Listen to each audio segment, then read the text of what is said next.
What's up, people? Happy Thanksgiving. I hope all you're having a great day. So, there was no video yesterday. I had to work.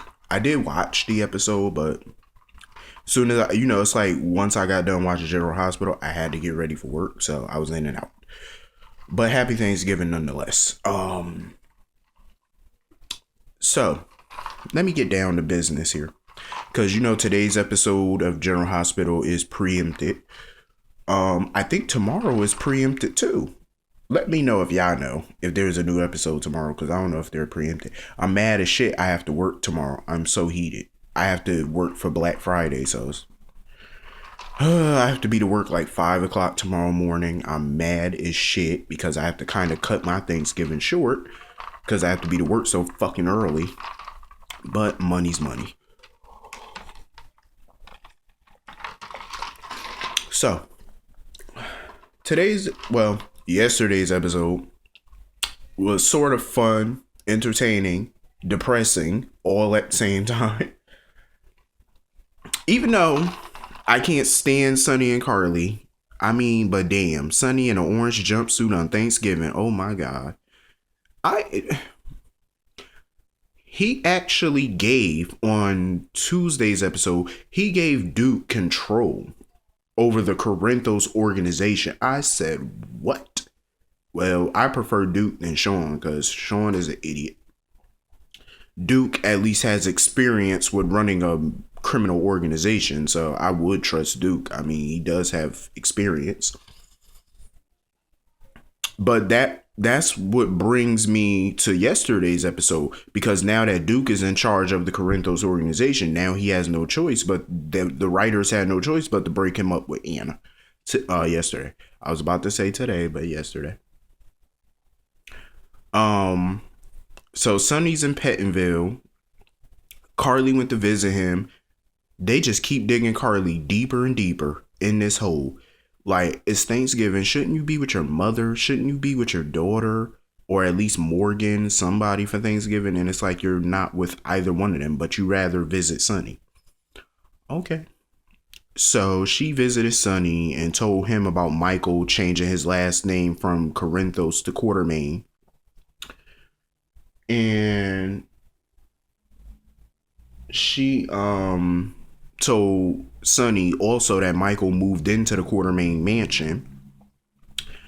And Sonny surprisingly took it all in stride. He didn't get mad. He didn't throw things. I think he was sad by hearing that news, but he was not really angry by it, because I think deep down Sonny understood why Michael made the choice that he made. What pissed me off about Carly yesterday, not yesterday, but Tuesday's episode, all that venom that she was spitting at Michael about, oh, the Quartermain's this, the Quartermain's that, about how Jason gave him the Michael Corinthos name. You're lucky he's not changing his first name. It was like, it felt to me like Carly was trying to guilt trip Michael by bringing up Jason, saying that, oh, Jason gave you that name. So she basically wanted him to feel guilty about giving up the name Jason gave him so he would keep it. No, bitch, go sit down. I am so sick of Carly. Like, I am so done with her. Like, this is classic Carly. This is what she's done to Michael for years. Manipulate. And that's what she was trying to do. And you can't tell me she was not. It was all manipulation. Then she sitting there talking about, oh, AJ wasn't no saint. I can't stand when people throw that in people's face and bring that up. Even on my comment board, people keep bringing it up. I'm like, listen, who the fuck ever said AJ Quartermain was a saint? If you watch this show long enough, then you know damn well AJ was no saint. But damn it, he didn't deserve the ending that he got. AJ never had a decent life. He never had the easy lifestyle. Just because he grew up in a rich family don't mean a damn thing. His grandfather always felt like he was nothing. His aunt felt like he was nothing. His mother and father treated his half brother better than they treated him. You know, that's why he grew up the way he grew up, and that's why he turned out the way he turned out. It's because of the way the family treated him. He was like the black sheep of the family. They treated him like trash, even Ned. All of them treated him like common garbage. The only person that actually really saw some decency in AJ was his grandmother and Sky. Him and Sky were pretty close. They got along for the most part. Even up until his dying day, him and Sky were very close. Sky even helped him get control of ELQ.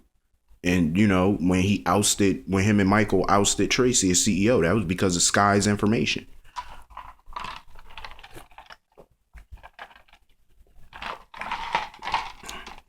It just feels like nobody really was there for AJ. And that's why I always felt bad for him. He fucked his own life up, but he had some help along the way. But see, what pisses me off about Carly is she keeps bringing up Jason, but did she not know that when AJ first died, when they thought he died, Jason went to AJ's grave and he apologized to AJ for taking Michael away from him. He even said he regretted it, that he helped take Michael away. He apologized. He even had regrets about it. But I bet you Carly don't know that little tidbit of information. So you can't, I hate how she tried to speak for Jason like Jason hated AJ so much. He really didn't. He was disappointed in AJ, but he didn't hate AJ. Trust me, Jason did not hate his brother. Because whether him and AJ didn't get along, they were pretty close back in the day. Before Carly entered the picture, they were kind of close. Even though they sniped at each other sometime, but they were on better terms before Carly entered the picture and before that car accident happened. Once that happened, that's when they drifted apart.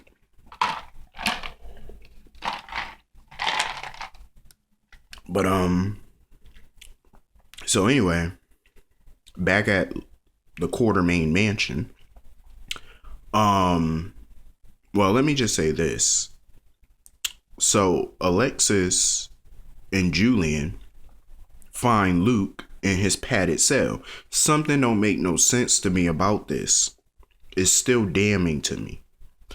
Remember Tuesday's episode when Helena walked out of Luke's cell, out of his room, and she bumped into Alexis and Julian? And I love that scene, by the way. Helena left so easily. She walked by them so easily. She didn't even wonder why they were there. And then when they walked in, Luke was laying there. Something don't make sense. And I want to know the truth. Did she rescue the real Luke or did she rescue the fake Luke? Don't get me wrong. I know the real Luke was in that room, but Helena was also in that room. And Helena said there can't be two Luke Spencers. So did we get the real Luke out of there this time? Or was it another bait and switch? Because why the hell would Helena just easily walk out of that room and not even question why Alexis and Julian were even there? And I have a question. How the hell does Julian Jerome not know who Helena Cassadine is? The woman is synonymous. How you don't know who she is? That's like not knowing who... That's like not knowing... I'm trying to think of who I could use as a good example. Okay, that's like not knowing who Eddie Murphy is. Let's just put it like that. That's like not knowing who, Freddy Krueger is, or Jason Voorhees, or Michael Myers, or the Candyman. That's like not knowing who they are. I mean, come on, this woman has been all over the news, I'm sure. And you want to know what's so funny? Helena Cassadine has committed so many crimes. She's a terrorist. International crimes. And that woman is still walking the streets. And Sonny Corinthos is behind bars. And she's committed far worse crimes than Sonny could ever commit. I mean, seriously, the woman kidnaps people. She brainwashes people. She tests people in experimental, labs. And it's illegal, by the way. And yet this woman is still walking around looking flawless. It's like, and she was killing that green outfit. So Alexis got Luke the hell out of there. Back at the Quartermain mansion, Sam came by to see Michael and see how he was doing. I always loved the Sam and Michael scenes because I felt like Sam really, the last 4 years, she's really been there for Michael ever since he got out of that coma, actually. I remember when he wanted to know about who visited him in the coma and he kept remembering certain people visiting him, he went to Sam for help. And I always loved that relationship. I remember it was Sam who actually introduced Michael to Abby. Um, so they really do have a kindred type of relationship, and I love it. I always did love Sam and Michael's relationship. And it was good that he got to spend some time with Danny. It's like the writers sometimes forget who family members, who's related to each other. Like sometimes, I mean, it's like they forgot that Alexis was a Cassadine. She never interacts with Nicholas, and it was good to see her finally interact with her stepmother, because it's been at least a year since Alexis has even heard from Helena, of course, because she thought that she died. Um, but anyway, it was good to see Michael with, his cousin, his baby cousin, and, his cousin-in-law. Well, his aunt.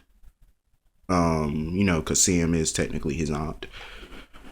It's like they don't mention that type of stuff. Like, have the writers forgot that Jason is his uncle by blood? So Tracy came into the living room with Ned because she was pissed that they wouldn't let her in the kitchen. I was like, Tracy, I wouldn't let you in the kitchen either. You might burn something down. And Larry Ashton came in there, that damn lush. And it was so funny because Larry kept saying he was hungry. And Tracy said, why do you care? She was like, why are you so hungry? She said, you drink your meals. And I fell on the ground. I was like, he sure do, damn alcoholic. So Dante and Lulu show up. Well, Olivia showed up with some cannolis.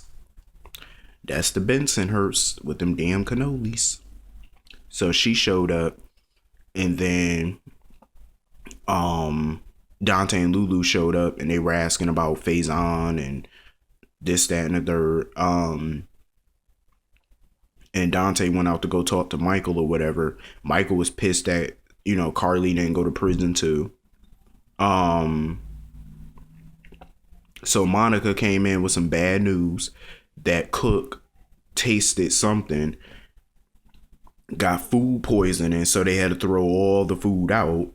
And that's when Alice came in with a bunch of pizzas. But, and they started singing a song before they eat that Edward wanted them to sing. But Michael, he wasn't really up to it because, he's thinking about AJ and all that. So he decided to, go to his room, and Monica decided to bring him some pizza or whatever. So that was a good part. And then Alexis came in with a guest, Luke, and he winked at Tracy. I want to know, are we getting the real Luke this time around or no?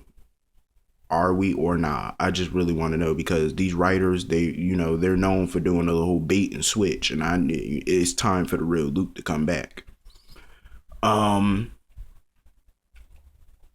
So at Windermere,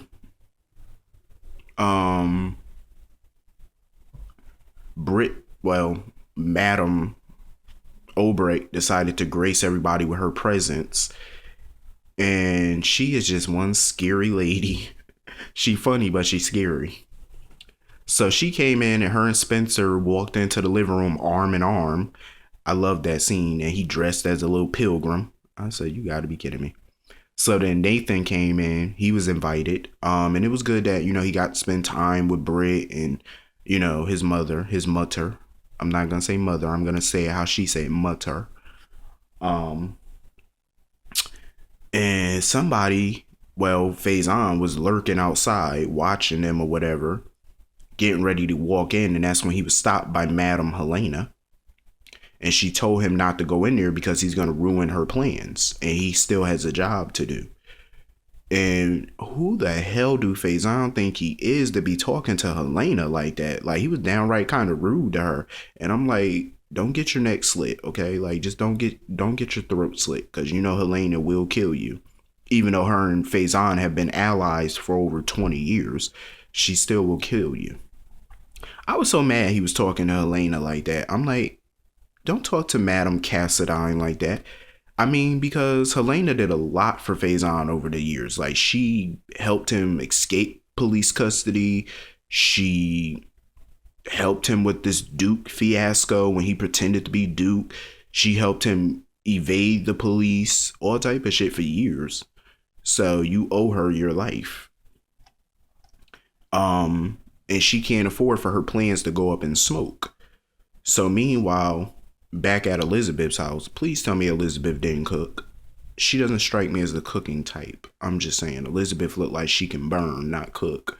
She looked like she'll burn a turkey. So meanwhile, Jake was telling her about that woman that showed up at the door who was actually Helena, but he never got her name. So she thought that he just imagined it or something like that. So he opened the door and it was Sam at the door. So, because her and Patrick were invited for Thanksgiving dinner. So they all come in with the kids and, Danny had to bring his toys in. Looked like a whole suitcase full of toys. And Helena was outside the door watching everybody like the creeper that she is. I want to see Helena and Obrecht together. I want to see. So Faison popped in when Obrecht was by herself because she had to get Spencer's pilgrim hat, and she saw her beloved Cesar. I was like, oh, please. I wouldn't be surprised if he asked where Anna was. I'm like, seriously. But anyway, this was a pretty good episode. It was like depressing because Duke and Anna broke up. I understand where Duke is coming from and I understand where Anna is coming from. But at the same time, what Anna did, like I said, I don't condone what she did to Faison, but I understand it. See, with Duke, I don't quite understand his position. I understand it, but then again, I don't. Like, I understand he wanted Julian Jerome out the way or whatever, but Julian wasn't really a threat to him or Anna. Julian's not, clearly it's been months and Julian hasn't done anything to Anna, so all of that working for Sonny was kind of for nothing. And I think it was just an excuse for him to get back into the mob life because it's been over 20 years since he's been in the mob, so I think he has a craving for it. And now you're in charge of an entire organization. So anyway, it was a pretty somber episode, if you want to call it that. But I hope all you have a great Thanksgiving. I think I will see you tomorrow. If not, I will see you Monday. Have a great Thanksgiving. Have a great weekend. See you all later.